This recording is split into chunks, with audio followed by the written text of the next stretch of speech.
Nutrition offers a number of solutions to the issues associated with alternatives to piglet castration. What are the main differences between entire males and surgical castrates? Compared to surgically castrated pigs, entire male pigs are more nutrient efficient, as their empty bodies and carcasses contain more protein and less fat.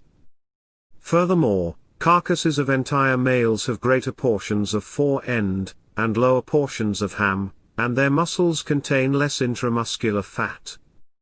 Despite the advantages with respect to production efficiency and carcass quality, it is still common practice to castrate male pigs. The reason for doing so is the possible risk of the offensive odor and flavor, known as boar taint, that is primarily caused by elevated androstenone and/or scatol levels. Meat from entire male pigs is also known to have less intramuscular fat and be less tender. The adipose tissue is also more unsaturated. From a nutritional point of view, raising non-surgically castrated male pigs, compared to surgical castrates, poses four major challenges. First, the composition of the diet needs to be adapted to cover the specific nutritional needs of entire males for an efficient protein deposition. Second, one needs to select dietary ingredients that reduce scatol and indole production to optimize their inclusion level, as well as the period of time they need to be fed. Third, use the available nutritional tools to reduce excessive unsaturation in the fat of entire males, and try to increase their intramuscular fat content. Fourth, optimize the diet composition for immunocastrates after the second vaccination, to take into account their change in metabolic demands when switching from being entire males to become immunocastrates. Determination of the optimal energy supply relies on the relationship between the amount of energy available for growth and protein deposition. The protein deposition increases linearly with energy intake, up to a maximum value, depicted in this graph as PD max. On the condition that amino acids requirements are met, protein deposition is an energy-dependent process during the growing finishing period, and thus the answer to the question about the optimal energy requirement is rather simple. Entire males should have ad libitum access to the diet to exploit their full protein deposition potential. But how do we formulate such diets? Diets for entire males must be formulated in a way that both the protein deposition potential can be fully reached, and that the production of scatol and indole in the intestine is minimized. An increase in energy concentration is usually obtained through a better energy digestibility of the feed ingredients. Conversely, this means that less indigestible energy is available for the microbial fermentation in the large intestine. This means that the microflora will metabolize tryptophan and ultimately produce scatol. A compromise must be found to achieve both high performance and low scatol.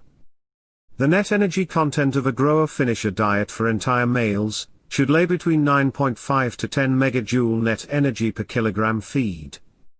When net energy levels of the diets are above 10 megajoule per kilogram, it is more difficult to design diets with a minimum level of indigestible compounds, such as soluble or fermentable fibers, that will prevent scatol production. There is general agreement that in relation with the composition of the body weight gain, the requirement in essential amino acids per unit of energy is greater in entire males compared to surgical castrates and female pigs. Various proposals, with regard to amino acid requirements of entire males, compared to surgical castrates and female pigs, have been made as shown in this list. Whereas protein and essential amino acid restriction, especially in the finisher period, is possible in surgical castrates and female pigs, it is an absolute no-go for entire males. The result of such a strategy is impaired efficiency. To maximize the performance, and obtain a maximal protein deposition in immunocastrates, the same feeding recommendations can be used as for entire males, before the second vaccination. Afterwards, immunocastrates metabolism progressively switches towards that of surgical castrated pigs, resulting in increased appetite and reduced feed efficiency. While more fat is retained after the second vaccination, in relation to the extra feed intake, the reduced protein-to-lipid ratio in the body weight gain is associated to a lower ratio between essential amino acids and energy requirements.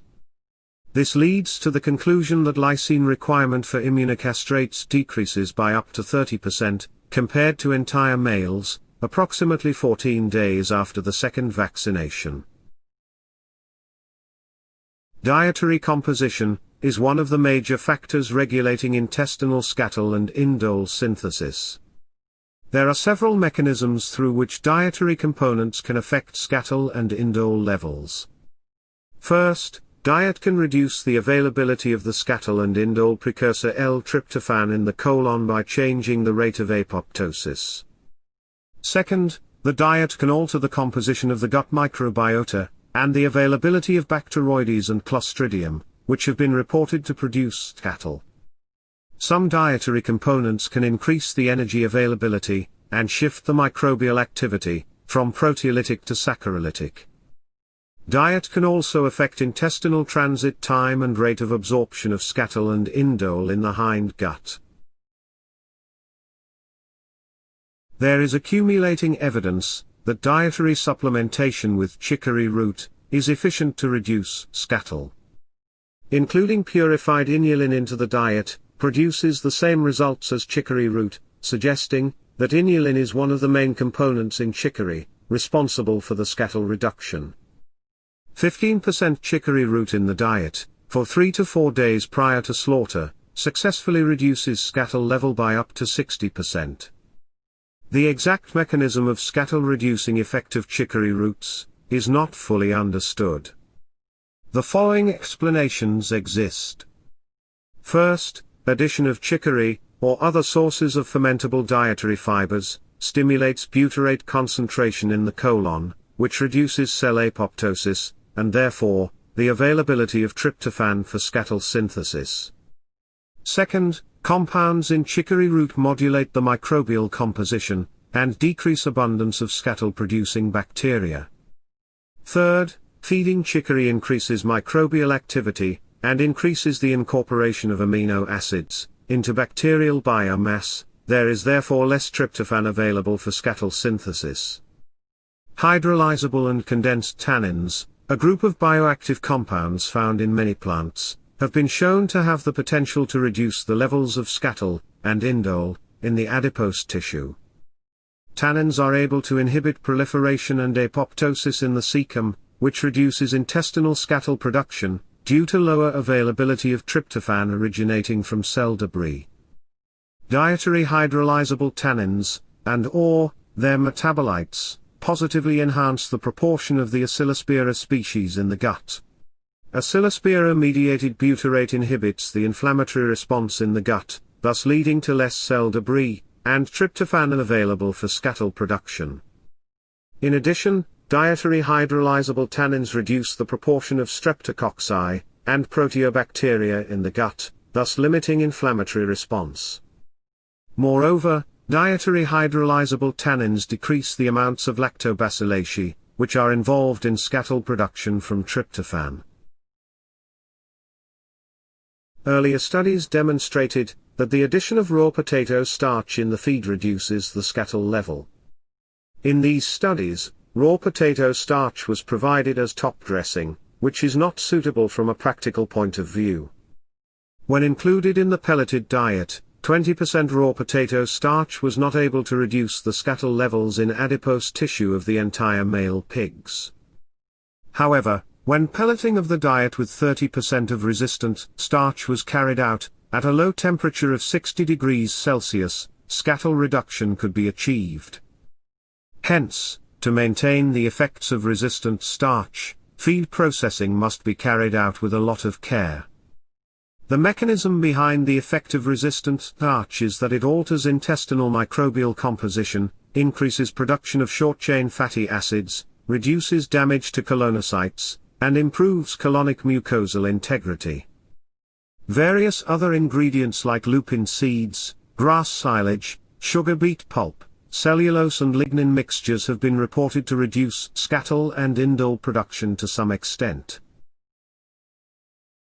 The lower fat deposition, which occurs in entire males, usually results in a greater degree of unsaturation of the adipose tissue. From a meat processing perspective, soft tissue with an elevated level of mono and polyunsaturated fatty acids is less suitable. Luckily, the fatty acid composition of pork can be easily manipulated by selecting appropriate feed ingredients. This is because in pigs, the amount of ingested polyunsaturated fatty acid is closely related to the amount deposited in both the subcutaneous and intramuscular lipids.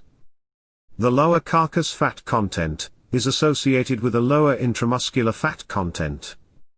A possible strategy to increase the amount of deposited intramuscular fat without altering carcass leanness, which has been successfully applied in surgical castrates and female pigs, is to reduce the protein to energy, or the lysine to energy ratio of the diet.